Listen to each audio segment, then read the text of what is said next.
اعوذ باللہ من الشیطان الرجیم بسم اللہ الرحمن الرحیم۔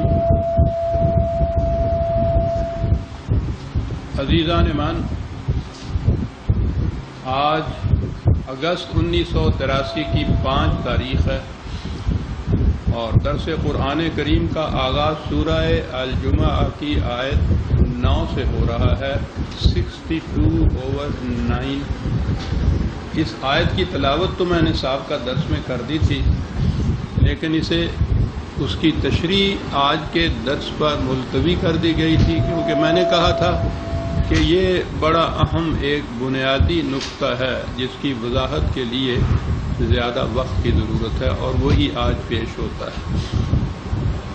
اصل یہ ہے کہ یہ آیتیں بلکہ قرآن کریم پورے کا پورا سمجھ میں نہیں آ سکتا تا وقت ہے کہ ہم مذہب اور دین کا فرق نہ سمجھ لیں۔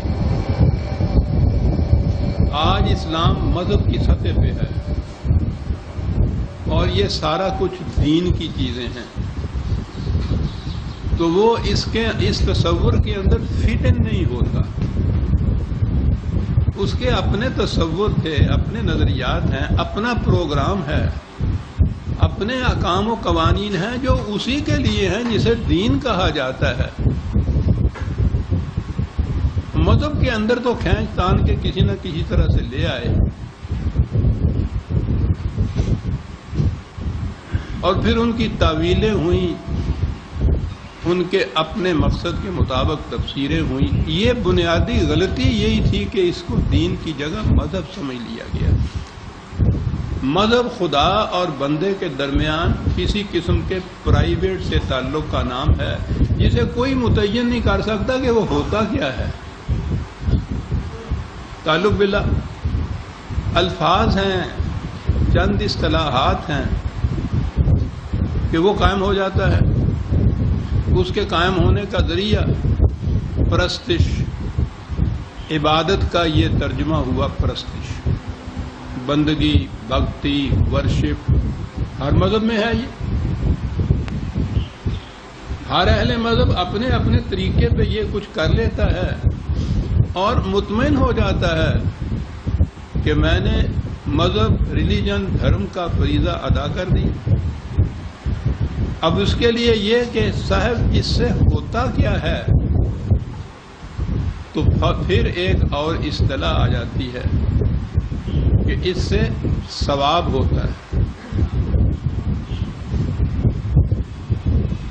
تنہا نماز پڑھی تو اس کا کم ثواب ہوا، با جماعت پڑھی یعنی مسجد میں جا کے ہر شخص وہاں بھی اپنی اپنی نماز پڑھ رہا ہوتا ہے، وہ ایک صدر میں کھڑے ہو جاتے ہیں، ایک صف میں کھڑے ہو جاتے ہیں، وہ ایک امام ہوتا ہے۔ یہ کرتے ہیں کہ بھئی یہ با جماعت پڑھنے سے کیا ہوتا ہے کہ جی زیادہ ثواب ہوتا ہے، یہی کچھ کہتے ہیں نا۔ اس کے بعد یہ کہ جی پھر 8ویں دن ایک جمعے کی نماز ہوتی ہے، وہ بڑی باجماعت ہوتی ہے۔ بھئی اس میں شمولیت سے کیا ہوتا ہے کہ اس سے بھی زیادہ ثواب ہوتا ہے،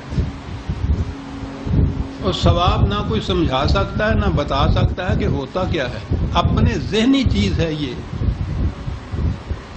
وہ مطمئن ہو جاتا ہے یہ کہہ کے کہ یہ زیادہ ثواب ہو گیا مجھے۔ دین میں ہر عمل، ہر حکم، ہر قانون، بلکہ جتنے ارکان کہتے ہیں آپ دین کے، یہ نماز، روزہ، حج، زکوٰۃ جسے کہا جاتا ہے، یہ سارے اپنے نتائج اسی دنیا میں پہلے دکھاتے ہیں۔ یہاں تو یہ صورت ہے کہ بھائی نماز ہو گئی، انہوں نے کہہ دیا مولوی صاحب نے ہو گئی، کیسے ہو گئی؟ ہاتھ جہاں باندھنا چاہیے تھا وہاں باندھا، ہاتھ جہاں اٹھانا چاہیے تھا جہاں تک وہاں تک اٹھایا، رکوع میں جیسا جھکنا تھا یا وہاں ویسے جھکے، سجدے میں یہ 5 انگلیاں زمین پہ لگیں، یہ سارا کچھ اس طریقے سے کیا۔ اور پھر وہ بھی شرط جو تھی کہ پاجامہ یا پتلون ٹخنے سے اونچی ہوئی، یہ اگر ساری چیزیں ہو گئی ہیں تو نماز ہو گئی۔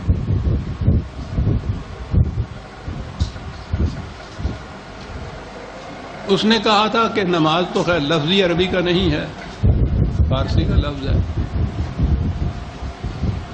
کہ صلاۃ سے معاشرے سے برائیاں اور بے حیائیاں ختم ہو جائیں گی۔ تو دین میں تو نماز اس وقت ہوگی جب یہ ہو جائے گا، تو اور یہ ایک محسوس چیز ہے، معلوم ہو جائے گا کہ ہوا ہے یا نہیں۔ نہیں ختم ہوئی تو نماز نہیں ہوئی، ہو گئی تو نماز ہو گئی۔ یہاں اس سے تعلق ہی نہیں ہے۔ برائیوں اور بے حیائیوں کے لیے پھر اور انجمنیں بنتی ہیں اور پروگرام بنتے ہیں، کچھ حکومت اپنے لیے کچھ کر دی ہے، سب ٹکریں مارتے ہیں، ڈور کو سلجھا رہے ہیں اور سرا ملتا نہیں، وہ بڑھتی چلی جا رہی ہیں، نماز ہوتی چلی جا رہی ہے۔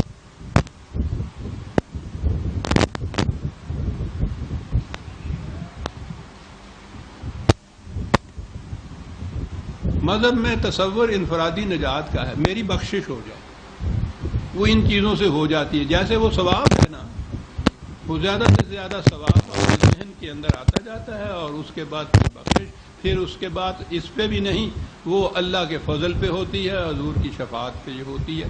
وہ بھی اپنے ذہن میں ایک اطمینان کر لیا جاتا ہے کہ ان عقائد سے میری نجات یا بخشش بھی ہو جائے گی۔ یہ ہے ماحصل۔ یہ تو عزیزم دنیا کا ہر مذہب اپنے اپنے طریقے پہ یہ کچھ کرتا ہے۔ کیا ٹچ سٹون ہے، کیا کسوٹی ہے یہ پرکھنے کی کہ آپ کے ہاں کے طریق سے یہ جو آپ نے پرستش کر لی ہے، یہ تو اس مقصد کو پورا کرتی ہے، خدا راضی ہو جاتا ہے، اس سے نجات ہو جاتی ہے، بخشش ہو جاتی ہے۔ ہندو جس طرح سے بھکتی کرتا ہے، کرسچن جس طرح سے اپنے یہاں ورشپ کرتا ہے، اس سے یہ نہیں ہوتا۔ کیسے آپ ثابت کر سکیں؟ اور دین یہ کہتا ہے کہ میں جو نظام معاشرے کا یہاں قائم کرتا ہوں، انسانیت کے لیے جو خوش آئند خوشگوار نتائج مرتب ہوتے ہیں عملاً، وہ کسی مذہب کی روح سے نہیں ہو سکتے، انسان کے کسی بنائے ہوئے نظام کی روح سے نہیں ہو سکتے۔ پرکھنا چاہتے ہو تو پرکھ کے دیکھ لو، بنا کے دکھا دیا، متشکل کر کے دکھا دیا دین کا نظام نبی اکرم صلی اللہ علیہ وسلم نے۔ اور اس زمانے کی تاریخ کنٹمپریری جسے آپ کہتے ہیں، ہم اثر تاریخ جو ہے، اس زمانے میں بڑی بڑی یہی دو تہذیبیں تھیں، ایران کی تہذیب اور رومنز کی تہذیب۔ اس نظام نے جب یہ کھڑا ہوا، ان کو تو دھندلا کے گہنا کے رکھ دیا، تہذیبیں ہی وہ ختم ہو گئی، چل ہی نہیں سکتی تھی، چھا گئی یہ تہذیب ساری دنیا کے اوپر۔ یہ ہوا ثواب اس قوم کو، اس سے پرکھا گیا، نہ دھرم والوں کا دھرم سامنے آ سکا، نہ انسانوں کا بنایا ہوا نظام کوئی مقابلے میں آ سکا۔ لِيُظْهِرَهُ عَلَى الدِّينِ كُلِّهِ، قرآن نے کہا ہے کہ یہ دین وہ ہے کہ دنیا میں انسانوں کے بنائے ہوئے ہر نظام پر یہ غالب آ کے رہے گا۔ یہ ہے پرکھ، اور یہ انفرادی چیز تو ہے نہیں۔ ایک سپاہی کتنا ہی ایفیشینٹ کیوں نہ ہو، کتنے ہی صحیح وردی کیوں نہ پہن رکھی ہو، جتنے وہ آرمی کے رول ریگولیشن ہیں ایک سپاہی کے لیے وہ بجا لا رہا ہو، لیکن وہ گاؤں میں صبح اٹھ کے گلیوں میں اگر لیفٹ رائٹ کرتا پھرتا ہے، یہ تو مقصود نہیں ہے، نہ یہ کوئی نتیجہ پیدا کرتا، اسے تو آرمی کی صف میں کھڑا ہونا پڑے گا، وہ آرمی کا جز بنے گا، پھر اس کی یہ ایفیشنسی، صلاحیت اور قابلیت جو ہے وہ نتیجہ خیز ہوگی۔ تنہا یہ سارے سپاہی بھی اپنی اپنی جگہ اپنے اپنے گاؤں میں یہ کرتے پھریں گے، کوئی نتیجہ مرتب نہیں ہوگا۔ یہ مذہب ہے، وہ دین ہے۔ ہر سپاہی کا ایفیشنٹ ہونا بھی ضروری ہے، کیونکہ جب فوج اور فوج کا آپس میں تقابل ہوگا، مقابلہ ہوگا، تو وہ تو یہ جو افراد فوج ہیں، یعنی جن کو آپ سپاہی کہتے ہیں،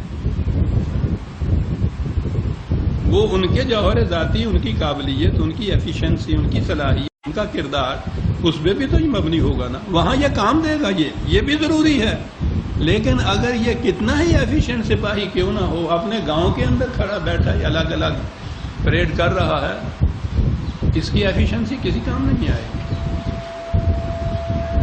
یہ ہے مذہب اور دین میں فرق۔ مذہب کا تو لفظ ہی قرآن میں نہیں آیا، یہ تو بعد میں جب یہ فقہ وغیرہ ہمارے ہاں مرتب ہوئی ہے تو یہ اصطلاح ہی اس وقت ہوئی۔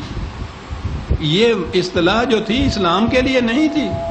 مذہب کے معنی ہوتا ہے راستہ، طریقہ، جدھر سے کوئی جائے۔ یہ اصطلاح سی علی مذہب ابو حنیفہ، امام ابو حنیفہ کے مسلک کا پیرو۔ یہ جتنے فقہ وغیرہ کے ائمہ تھے نا، یہ ان کے مسلک پر چلنے کا نام مذہب تھا۔ اب اس کے بعد انہی میں سے کسی کے مسلک کے اوپر چلنے کا نام اسلام ہو گیا، تو یہ لفظ اسلام کے لیے بھی استعمال ہونے لگ گیا۔ اب مذہب اسلامی ہے، انگریزی میں دوسرا لفظ ہی نہیں تھا ریلیجن کے سوا کوئی۔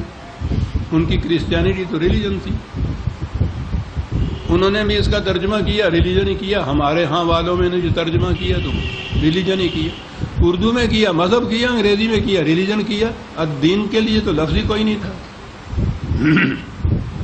اے سسٹم، این آرڈر، یہ آج کل کی اصطلاحیں ہیں اس کے لیے۔ نظام ہے اصل میں اس کے لیے لفظ، جس کو تنظیم کے ساتھ یہ کہتے ہیں، اجتماعیت اس کے اندر آتی ہے۔ تو یہ یاد رکھیے کہ یہ جتنے بھی ارکان ہیں اسلام کے، یا یہ جو احکام ہیں، یہ اس کے اجتماعی نظام کے حصے، اس پروگرام کی مختلف کڑیاں ہیں، اجزاء ہیں اس کے۔ فوج کا جرنیل اگر اپنے ہیڈ کوارٹر میں بیٹھا ہوا نقشہ بنا رہا ہے، وہ بھی اس نظام کا ایک جز ہوتا ہے، جسے پھر سپاہی میدان جنگ میں عمل میں لا کر دکھا رہا ہوتا ہے۔ یہ سارے ایک نظام کے مختلف اجزاء ہوتے ہیں جن پر عمل پیرا ہوا جائے تو وہ اس کا ایکیومولیٹو ایک ایفیکٹ ہوتا ہے، اس نقشے بنانے والے کا بھی اور اس سپاہی کا جو میدان میں کھڑا ہے دشمن کے مقابلے میں۔ ان تمام کا ایک اجتماعی نتیجہ ہوتا ہے جس کو فوج کی فتح آپ کہتے ہیں۔ یہ تھا یہ نظام قرآن کا، ایک ایسے معاشرے کا، نظام کا، تمدن کا، تہذیب کا قیام کہ جو انسانیت کو عدل اور احسان کی برکات سے متمتع کر سکے۔ انسانیت کو، کسی خاص قوم کو نہیں، کسی خاص فرد کی بات نہیں۔ یہ ہے جس کا نام ہے اجتماعیت۔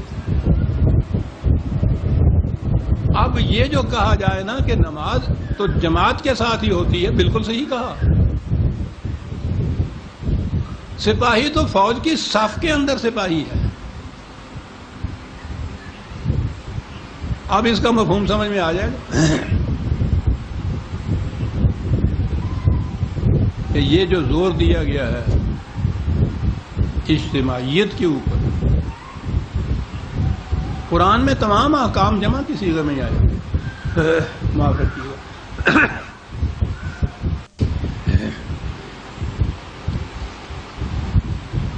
اب جتنی چیزیں اجتماعی ہوں گی، واضح ہے کہ اس کے لیے ایک اپوائنٹڈ پیریڈ، وقت ہوگا، متعین وقت ہونا چاہیے نا۔ آپ یہاں جمع ہوتے ہیں، درس کے آخر میں یہ اعلان کرنا پڑتا ہے کہ اگلا درس اتنے بجے ہوگا۔ اکیلے آپ کو ملنے کے لیے آنا ہو مجھے تو اس کے لیے تو الگ وقت کی بات ہے نا۔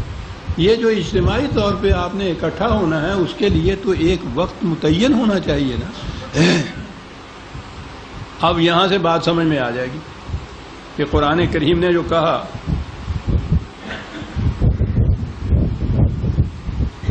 اب اس نے یہ بتانا یہ تھا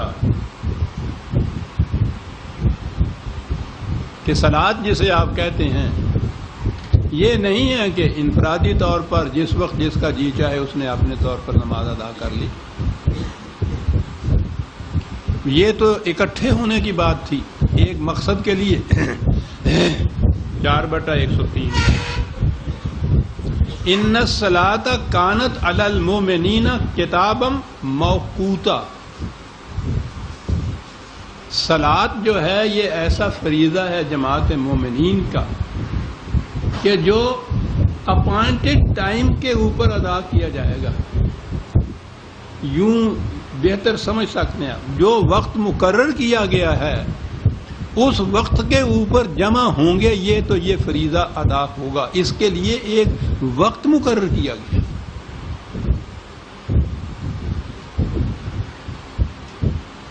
یہ کاہے کے لیے جمع ہوں گے؟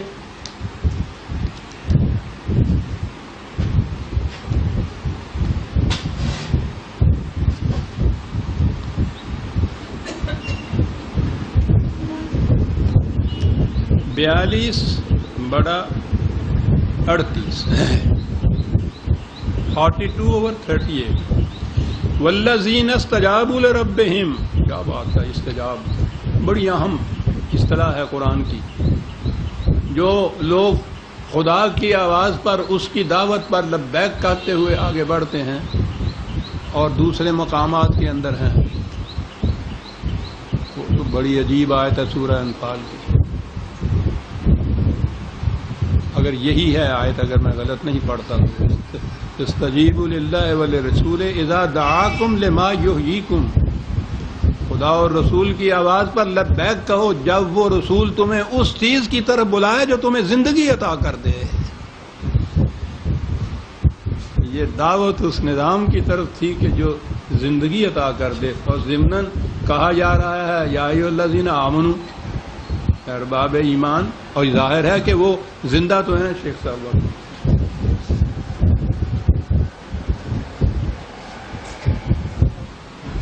اور کچھ نہیں دیجیے.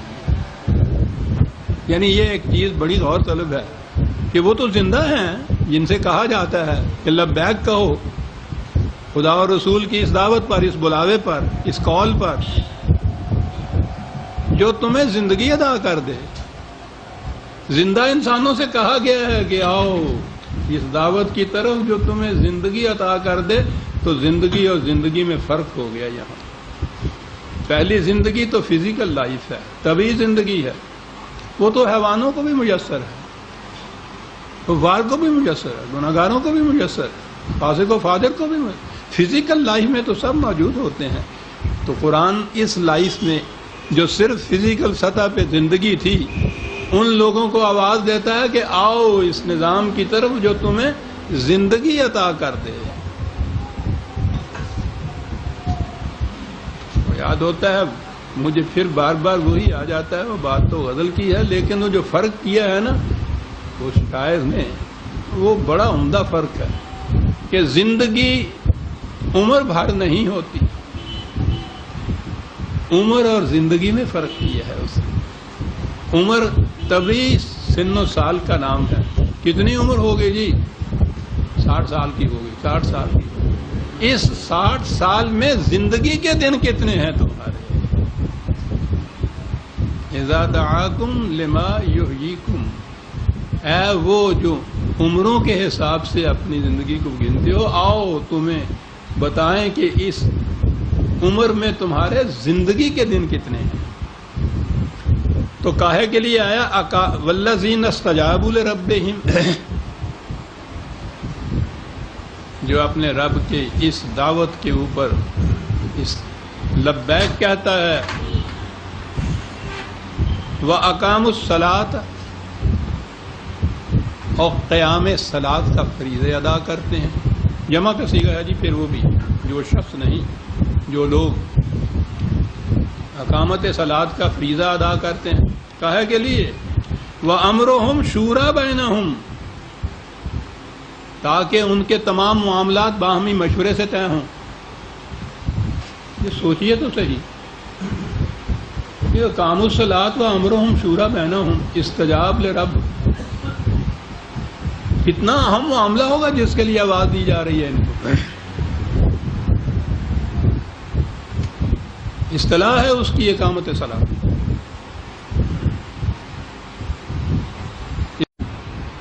ان کے معاملات ان کے باہمی مشاورت سے طے ہوں، اس کے لیے وہ اکٹھے ہوں گے۔ تو یہ تو اجتماعی چیز ہے۔ اور پھر آپ اس کو دیکھیے، یہ ایک ایک قرآن کے 4 لفظ سارے آپ کے سیاسی الجھنوں کو دور کر دیتے ہیں، گتھیاں سلجھا دیتے ہیں۔ تیرا ہی جینا چاہے تو باتیں ہزار ہوں، امرہم شورا بینہم۔ امرہم نے تو یہ بتا دیا کہ کسی ایک فرد کی حکومت یا اقتدار یا مملکت نہیں ہوتی، وہ ہم ہے، پوری امت ہے، اور پھر وہ کسی ایک فرد کی رائے سے نہیں آگے چلتی، شورا ہے اور بینہم ہے، اور انہی کے ساتھ مشورہ ہوگا۔ غیر مسلم اگر وہاں ہوں گے تو ان کے ساتھ یہ مشورہ نہیں ہوگا، ان کا یہ امر نہیں ہے، ان کے لیے شورا نہیں۔ بعد میں یہ کہہ رہا تھا کہ یہ اجتماع کاہے کے لیے ہوا صلاۃ کا؟ امرہم شورا بینہم، امر کے لیے، نظام کے معاملات، حکومت کے معاملات، مملکت کے معاملات جو ان کی اپنی ہے، باہمی مشاورت کے لیے۔ تو ظاہر ہے کہ اس کے لیے تو پھر اجتماعی ہوگا نا۔ انفرادی نماز جسے آپ کہتے ہیں کہ میں پڑھ لی ہے، یہ تو اجتماعی چیز ہے اور اس مقصد کے لیے۔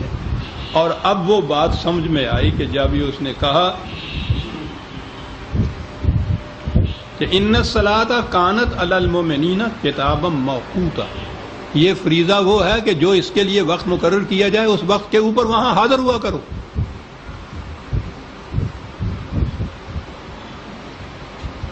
جو وقت میں مقرر کرے، مملکت حکومت مقرر کرے گی، سربراہ مقرر کرے گا، وہ نظام مقرر کرے گا اجتماع کے لیے۔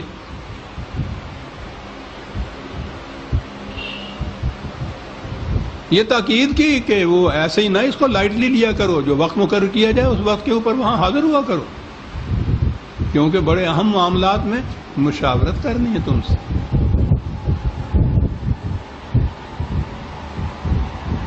اب سمجھ میں بات آ گئی کہ یہ کتاب موقوتہ کیوں ہے۔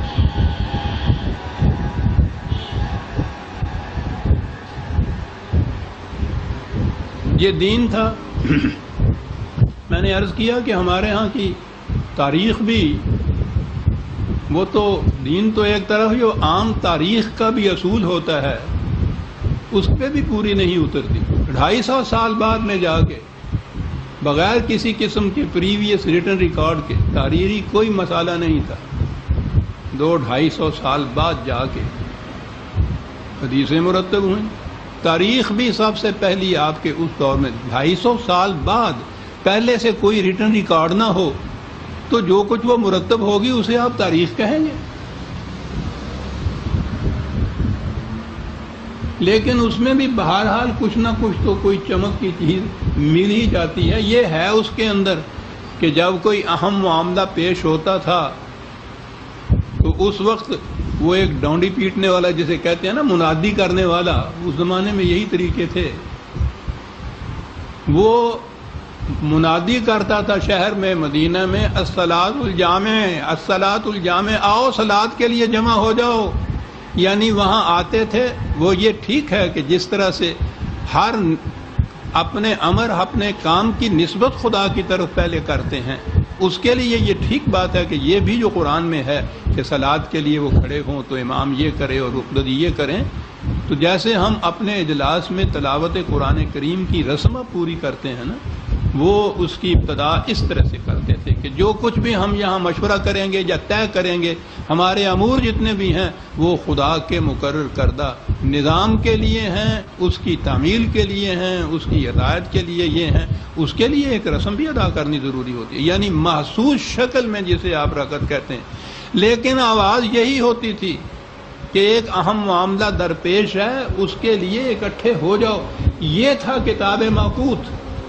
جس وقت ضرورت پڑے وہ اعلان کرتا ہوگا نا کہ اتنے بجے آ جائیے۔ جبھی ایک وقت میں اکٹھے ہو سکتے تھے نا کہ وقت مقرر کیا جائے۔ اب کتاب موقوتہ آپ سمجھ لیا کہ معنی کیا ہوئے قرآن کے۔